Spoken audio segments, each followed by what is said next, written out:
வேண்டாம் நல்ல மனம் உண்டாம் மாமலர நோக்குண்டாம் துப்பார் திருமேனி தும்பிக்கையான் பாதம் தப்பாமல் சார்வார் தமக்கு. இப்போ நம்ம இந்த வீடியோவில் பார்க்கக்கூடிய தலைப்பு குரு பெயர்ச்சி 2026. 2ஆம் தேதி ஜூன் மாதம் 2026 அன்று நிகழக்கூடிய குரு பெயர்ச்சியானது மிதுன ராசியிலேருந்து கடகராசிக்கு குருபவன் பெயர்ச்சியாகி போகிறாங்க. அந்த கடகராசி அப்படிங்கிறது குருபவனுக்கு உச்ச வீடு. ஸோ அந்த உச்ச வீட்டுக்கு குருபவன் போகும்போது தன்னுடைய முழு வீச்சில் நன்மைகளை அனைத்து ராசிகளுக்குமே கொடுப்பார். அதில் குறிப்பிட்டு சொல்லணும் அப்படின்னா ரிஷபம், மிதுனம், கடகம், சிம்மம், துலாம், தனுசு, கும்பம், மீனம் இந்த 8 ராசிகளுக்கும் முழுமையான நற்பலன்களை அதிகப்படியாக கொடுத்துட்டு மற்ற ராசிகளை 4 ராசிகளை தீமைகளை கொடுக்க போகிறது இல்லை. ஆனால் இந்த ராசிகளுக்கு கொடுக்கக்கூடிய முழு சுப பலன்களை அவங்களுக்கு கொடுக்கறதுல கொஞ்சம் தாமதப்படும், அவ்வளோதான். குரு பகவான் இயற்கை முழு சுப கிரகம் அப்படின்னு பேர். குரு பகவானுடைய காரகத்துவம் அப்படின்னு பார்க்கும்போது ஒழுக்கம், நேர்மை, மெரிட்டாக நடந்துக்கிறது, இந்த மாதிரியான விஷயங்களுக்கெல்லாம் காரகத்துவம் வைக்கிறாங்க. அதனால் இவருக்கு பேர் தன புத்திரக்காரகன்னு பேர். குரு அப்படின்னாலே ஒருத்தருக்கு வழிகாட்டுறவர் அப்படின்னு பேர். ஸோ இந்த அடிப்படையில் குருபகவானுடைய பெயர்ச்சி அப்படிங்கிறது இந்த 12 ராசிகளுக்கும் முழு சுபத்தன்மைகளை இருந்தாலும் மேலே சொன்ன 8 ராசிகளுக்கு அதிகப்படியான நன்மைகள் நடக்க இருக்குங்க. இந்த மீதி உள்ள 4 ராசிகளும் பரிகார ராசிகளை இங்கே எடுக்க வேண்டியதில்லை, ஏன்னா அதுக்கும் நல்ல பலன்களை தான் கொடுக்க போகிறாங்க. இருந்தாலும் இந்த 12 ராசிக்காரங்களும் இந்த 2ஆம் தேதி மார்ச் மாதம் 2026 வருஷம் டைம் நீங்கள் பார்க்க வேண்டிய அவசியம் இல்லை. நீங்கள் வசிக்கக்கூடிய இடத்துக்கு பக்கத்தில் இருக்கக்கூடிய சிவாலயத்துக்கு போயிட்டு சிவனுக்கு ஒரு அர்ச்சனை செய்துட்டு வந்தீங்க அப்படின்னா மிகவும் ஒரு சிறப்பான ஒரு விஷயமா இருக்கும்.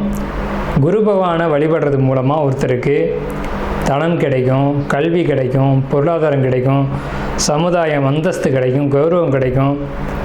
நம்ம சொல்கிறோம் இல்லைங்களா, ஒயிட் காலர் ஜாப்னு சொல்கிறோம் இல்லைங்களா, பேங்க்கில் வேலை பார்க்கக்கூடியவங்க, பணத்தை எண்ணக்கூடியவங்க, அழுக்குப்படாமல் வேலை செய்யக்கூடியவங்க, இந்த மாதிரியான விஷயங்களுக்கு காரத்துவம் வைக்கக்கூடியவர் யாருன்னு கேட்டிங்கன்னா குரு பகவான் தான். அதுலேயும் கடகராசியில் குரு வர்றது அப்படிங்கிறது கஜகேசரி யோகம்னு பேர்.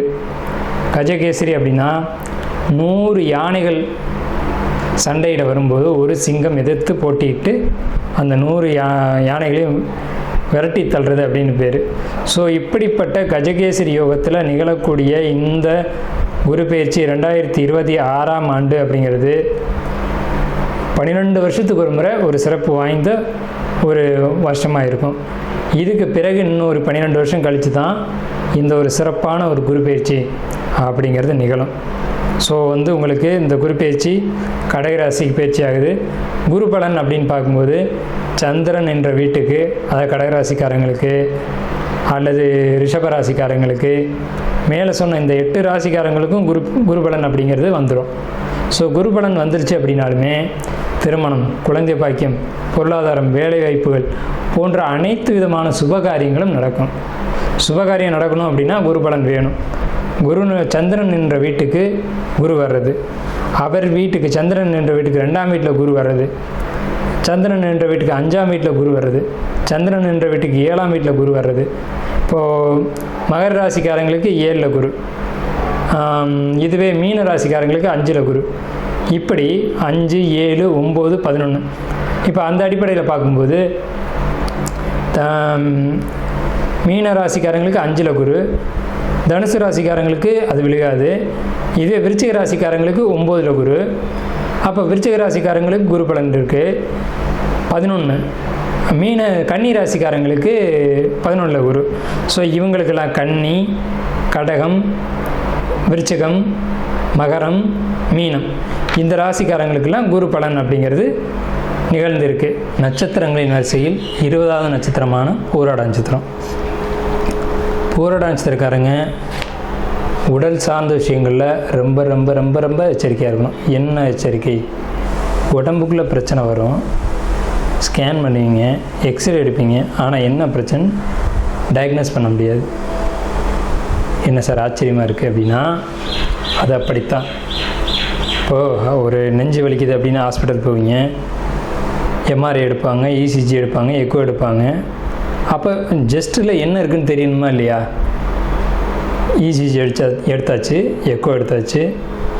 இசிஜின்றது அந்த ஹார்ட்டோடைய பம்பிங் காமிக்கும், எக்கோன்றது பிளட்டெல்லாம் கரெக்டாக போயிட்டு வருது அப்படிங்கிறத காமிக்கும். இதை தாண்டி வலி வர வேண்டிய அவசியம் இல்லை இல்லையா?